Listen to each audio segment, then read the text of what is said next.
Attention, Trooper. I welcome you to another history lesson on this channel. Today we are talking about the Clone Trooper Boss. Boss, or also known as RC-1138, was the leader of the Delta Squad. He was a clone commando, cloned from the template of Jango Fett. He was born around 32 BBY, as were most clones during the Clone Wars. He served under the Jedi General Arligan Zay, General of the Special Operations Brigade. Sev, Scorch, and Fixer were the other members of his Delta Squad. Boss trained on Kamino, but the difference with him was his high scores in weapons and tactics training.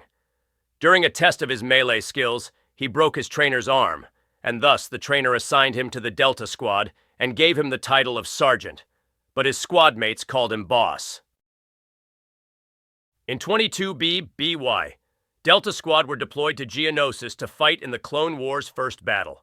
Boss and the Delta Squad would be given a mission to capture Poggle the Lesser's chief lieutenant, Sunfac. Each member of Delta Squad boarded a separate LAAT gunship, with Boss being commanded to destroy an armored bunker. Boss then went and reunited with his other squad mates, and then attacked Sunfac in his command center. After tracking Sunfac to a hangar where he was attempting to escape, Sev sniped and shot down Sunfac's starfighter, which killed him. Furthermore, the unit were then informed that Omega Squad had failed in their attempt to destroy the core ship. Boss and the rest of Delta Squad were then tasked to infiltrate a core ship and to locate and capture vital launch codes on the ship's bridge. They had to make their way through a canyon, defeating many droid enemies, an advanced spider droid, and disabling a ray shield that was blocking the entrance to the core ship. Finally entering the ship, Delta Squad split up with each of the commandos, sabotaging and destroying crucial systems in this ship.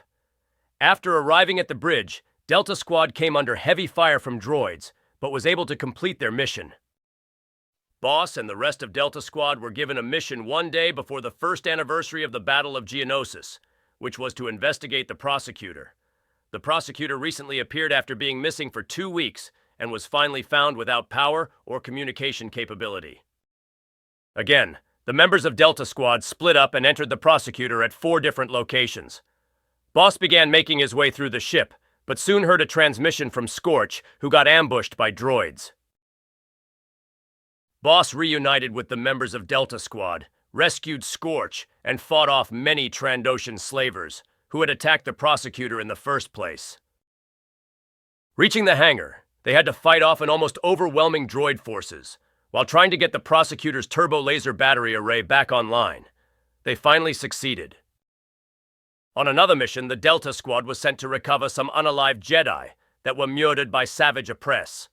After many other missions with Delta Squad, one of their last missions sent them to Kashyyyk to rescue the Wookiee chieftain Tarful, who had been taken prisoner by General Grievous.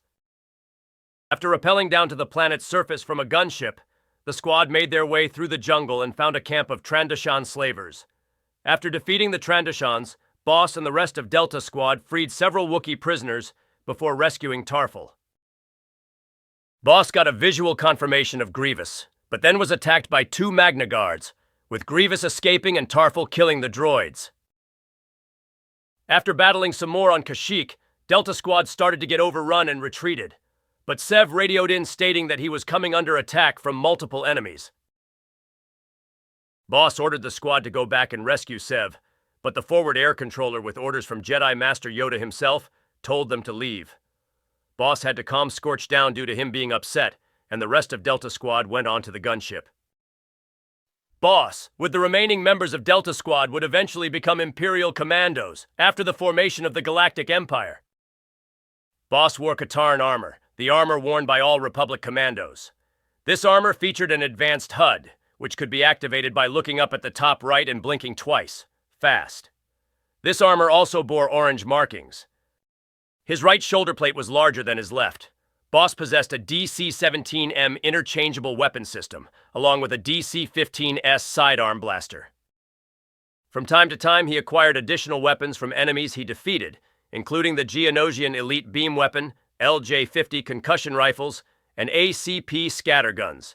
He also, like most commandos, admired the Verpine weapons. That's it for today's lesson, Trooper. Thank you for listening and supporting the channel of the Grand Army of the Republic.